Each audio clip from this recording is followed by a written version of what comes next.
This is reading week 4. We're going to start our reading by looking at the vocabulary words and coming up with some actions to help us remember them. You can create your own actions at home or you can use mine. Let's get started. Realized. I think of a light bulb going off as you realized something obvious. So I'm going to go realized. Shuddering. I think of someone shuddering in fear. So I'm going to grab my teeth and shuddering. Realized. Screeched. I think of a banshee. A banshee is a mythical ghost that screeches in the night. Screeched. I'm going to scream. Screeched. Shuddering. Realized.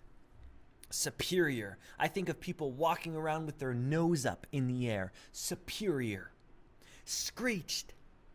Shuddering. Realized. Business. Well, business is all about ties. So I'm going to pretend to fix my tie.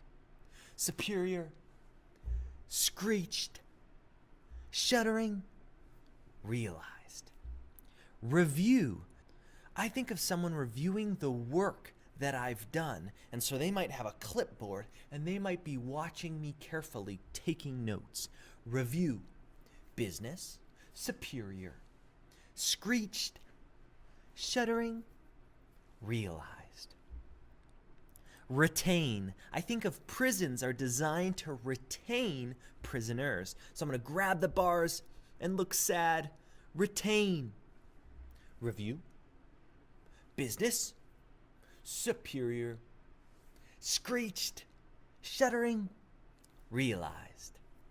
Last, activities. Now you could do whatever you want, but I'm going to do a dance party. Activities. Boots, kits, boots, kits. Retain. Review. Business. Superior. Screeched. Shuddering. Realized. Go ahead and try one more review of each of those vocabulary words, and then we'll get to reading. My mother arrived faster than I thought possible. When I saw her jeans and dirty sweatshirt, I realized she dropped everything and jumped in the car. She ran over to me and asked what was wrong. I took a few deep, shuddering breaths. Then I pointed to the alphabet on my talking board and screeched some sounds of frustration. "This is about the alphabet?" my mother asked. "Yes," I pointed, then pounded on the answer. She turned to Mrs. Billups. "What are you working on before all this screaming started?" Mrs. Billups replied in that superior tone that teachers dressed in nice red business suits use when they're talking to mothers with dirty shirts on. "We were reviewing the alphabet, of course. The sound of the letter B, if I recall. I always start with the basics. These children need constant review because they don't retain information like the rest of us." My mother was getting the picture. "So you were going over the ABCs?" "Correct." "It's February." "I beg your pardon?" "School started in August. You haven't gotten past the letter B in 6 months?" Mom was balling and unballing her fists. I've never seen my mother hit anything, but when I see her doing that, I always wonder if she might. "Who are you to tell me how to run my class?" the teacher asked angrily. "And who are you to bore these children with mindless activities?"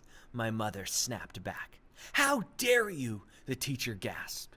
"I dare anything for my daughter," Mom replied, her voice dangerous, "and for the rest of these children." Once you've read it out loud, if it's Monday, it's time to answer the question, what's the main idea of the excerpt? If it's Tuesday, you need to do one of each of these things, starring, underlining, connecting, one of each.